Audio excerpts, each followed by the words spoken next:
ওই গাছটা করে আমি এখন পাড়া দেবেন, এখন যদি জন্ম না তাহলে আপনি লুঙ্গি পরবো না। পাড়া দিলে কি হবে? গাছের সাথে টাচ করবেন না, পা দিয়ে টাচ করবেন না, অপবিত্র হবে, জন্ম হবে। তাই আপনি নাও আসতে পারেন। আচ্ছা আমি একটু দিয়ে দেখি, মানে কি সমস্যা?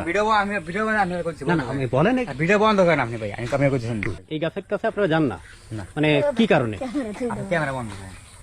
ভিউয়ার্স, আমরা একটা হিজল গাছের গোড়াতে, অনেকের কাছে মনে হতে পারে এটা একটা সাধারণ ব্যাপার, কিন্তু আমরা যখন এই গাছটার কাছাকাছি আসতেছি তখনই অনেকে আমাদেরকে নিষেধ করলো যে ভাই কোথায় যাচ্ছেন, মরতে? এটা নাকি একটা জিনের গাছ। আপনারা দেখতে পাচ্ছেন বিদঘুটে অন্ধকার, বেশ পুরাতন গাছ। আপনি এদিকে তো আসেন, এদিকে আসেন, মানে কি সমস্যা? এদিকে এদিকে আমরা এদিকে